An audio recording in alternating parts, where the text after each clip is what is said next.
Welcome back. The N3 highway is one of South Africa's busiest roads, and now it's been shut down due to protest action against the incarceration of former President Jacob Zuma. At least 30 trucks have been torched, resulting in the loss of millions of rands. The N3 connects other provinces to and from Durban. Now, that is temporarily closed. Now, what kind of impact will this have on the country's ailing economy? To discuss this matter further, I'm now joined by Lumkile Mondi, economist and senior lecturer at Wits University. Thank you so much, Dr. Mondi, for joining us. Always a pleasure having you. Let's talk a little bit about the significant impact that this actually has. This protest action that we're witnessing, it happened from Friday night. We've been warned that it's likely to happen this evening as well. But are we tallying the cost to the economy as a result of it?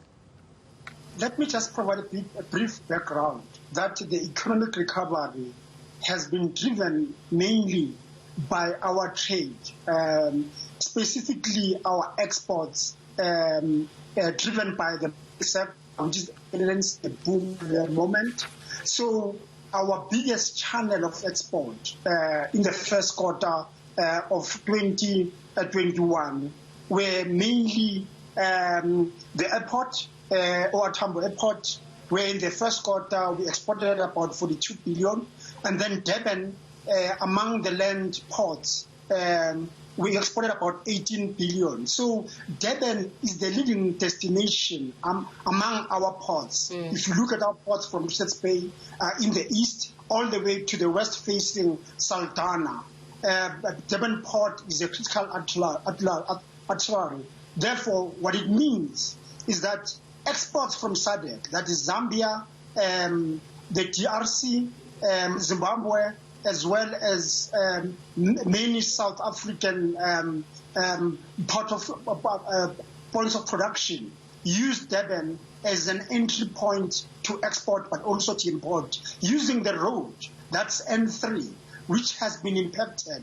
Therefore, this continued violence in Kwa-Zulu Natal doesn't bode well for Durban's business as a port of entry, but more important also for us in the major economy, Gauteng, where in fact we're also very much dependent for our supplies to the port of Durban. So this really is going to have a huge impact, I think, in the third quarter of our balance of payments, should it continue, given the political will of dealing with it.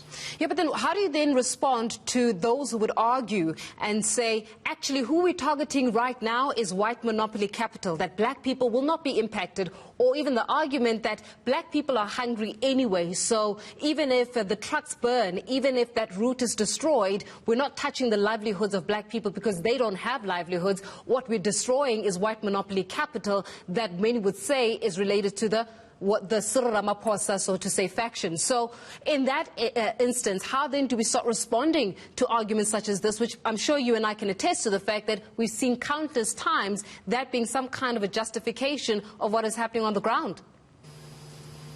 The reality is that the country is run by a black government led by the ANC. So predominantly, the 1994 and the 1996 constitutional promise about what the ANC government could do with the infrastructure that inherited from the apartheid regime, be it the rail network, be it the electricity network, those that have been at the center of destruction have been the black people, work done by my colleagues, Max Swelling, as well as Ivor Chipkin, in the shadow state. They show exactly how the Zuma regime went out of its way to destroy institutions, to really get involved in networks of destroying and looting public resources. What we do have today is that we've got cities that are collapsing, we've got electricity infrastructure that's collapsing, rail infrastructure that's collapsing. So these involved in violence have had support from the governing ANC, which has failed us dismally, because the leadership of the ANC last week, people like Ms. Sisulu, were there in Nkandla when the law was being broken. Over 50 people had assembled. They were there to bless that illegal gathering and the fact that the order is unchecked. So all we see with this violence, at the back of it, is being condoned by the party because they've not protected the constitutions. They've failed to bring the rule of law and law and order by allowing and promoting such violence. So many ordinary South Africans know that they can destroy, they can ban, and they'll get away with it because they're ANC members, and therefore within the ANC, people are okay about it. Yeah. You know, earlier on this evening, I had a conversation with political analyst Protus Madlala about this very nature and how the political grounds seem to be very tense at the moment. And he was saying that, unfortunately, what we find ourselves in as a country is that Kwa-Zulu Natal is simply a manifestation or an expression of frustration as well as unemployment, as well as just discontent that has been brewing over time. That all it needed was just somebody to switch on the lights for us to see the kind of unraveling that we're witnessing now. Do you share the same sentiments that this country has been a ticking time bomb, so as to say, for ongoing unrest, and that perhaps Zuma's incarceration is more of an illustration about people's frustration with their reality as opposed to a man who's behind bars? I don't agree with that view. I think the view that I'm familiar with is the view that says that the ANC, after the 2007, had decided to implement a radical economic transformation program. Therefore, what we've seen under the Zuma regime, as I've said earlier, the destruction of capability, the destruction of institutions, and therefore many people made a lot of money illegally, and hence we got the Zondo Commission. So what we are witnessing is that within the ANC itself, there are forces that have enjoyed the benefits of looting public resources without any accountability. We've seen in Parliament, in fact, when Zuma himself had benefited immensely by the $250 million that of our money which was spent on his eNCA homestead, and how the ANC in Parliament pushed back despite overwhelming evidence that as Parliament they should hold executive to account, and they failed dismally.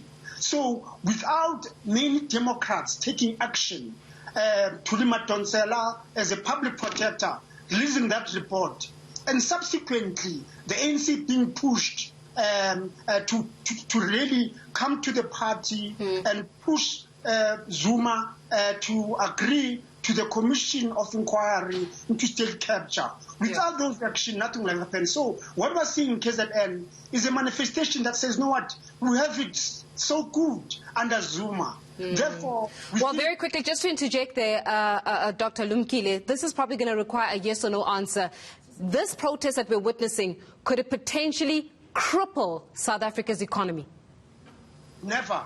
If the rule of law is maintained, and those that are inciting violence are held to account. If we do that, this should really be nipped in the bud. So I'm not so concerned about that. We need leadership, we need accountability, we need the rule of law. Got you. Lumkile Mondi, economist and senior lecturer at Wits University, giving us his take on the ongoing protest in Kwa-Zulu Natal. Well, we'll have